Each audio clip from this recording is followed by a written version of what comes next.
Hello, Town Hall family. Scott Hounsell with RedState here yet again with another interview. This time with Lynda Blanchard, who's running for governor. We love to welcome her. We've had some great guests. We're going to talk a little bit about today.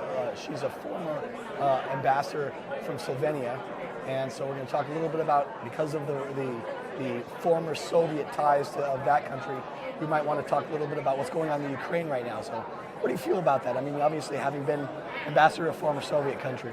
I can tell you, our time as ambassadors in Europe while we were serving under President Trump, we all focused on that line with Ukraine and Russia.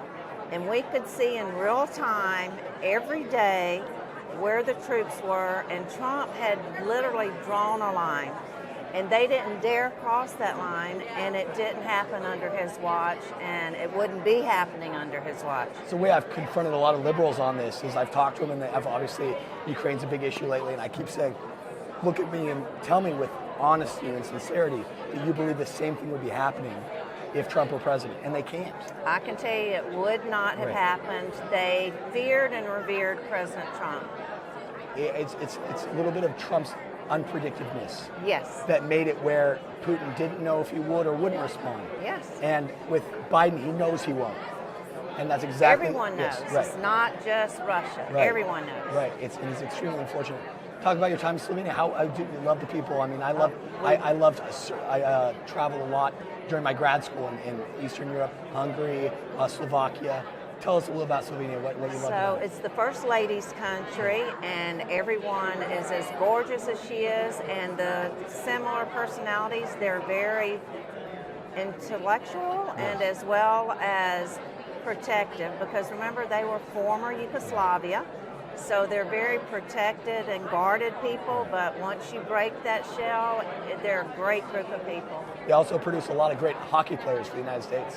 And basketball. Yes. And favorite hockey player, Anze Kopitar of the LA Kings. Okay. Slovenian. Okay. Luka Doncic. Yes. Basketball. Yes. So I actually had to help him during COVID with visa issues going in and out, because they wanted to be sure they could get him back to the States to play basketball. So that was a fun job. I bet that was. It was. So talking a little bit about running for a governor. I mean, what? So I served, and I got that fire in my belly once I served for President Trump to come back and continue to serve. I'm actually the only ambassador that served under Pompeo that an actual threat was carried out on, and it was because it was the First Lady's country. So that's why I have this pin. And thank goodness Pompeo and President Trump took it serious. My security had been doubled, so nothing actually happened. But things like that do happen to ambassadors abroad.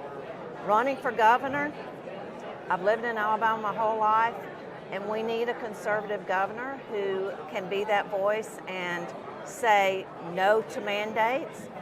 I served in a country that was former socialist, full of mandates, full of rules, and I would not want our state or the United States to come close to the fringe of socialism. Let's say that you're pro-choice. Pro-choice for parents in schools, pro-choice for masks. You want to wear a mask, wear one. Exactly. Mandates don't need to be coming from the government. And Exactly. that's where I live. I'm It's from your personal California. decision. California here. Yeah, it's your choice. Right. Yes. Day one, you walk in the governor's office. What are you doing? Day one, I'm ripping the rug out from Common Core, because our state is ranked 47th overall in education and then 52nd in math. And when I speak, I say I'm a mathematician, not a politician, because I got my degree in math and computers. So it's working real well to say we're 52nd and we need to be a lot better. And that the people then also fail to tie the failures of education to the poverty rate of a state like Alabama, and how when you fail people with education, when they have no place to turn, when they have no marketable skill, poverty is the result.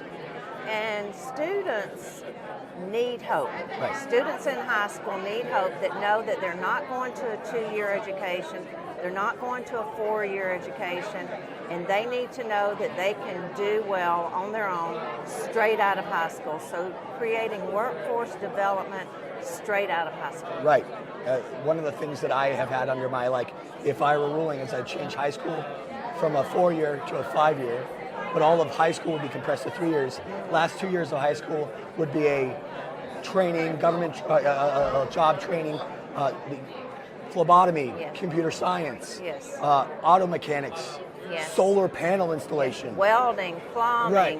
air conditioner, Something, all sorts something of that they've graduated with marketable skills. So when they Yes. walk out, they're ready to start jobs Yes. day one, as opposed to a worthless high school diploma that you're flipping burgers at Burger King. So we'd I love to see some job training programs too. I would love it too. I Right. would like to say all the ambassadors in Europe that were NATO partners, it was our mission to bring that NATO 2% up. Yeah.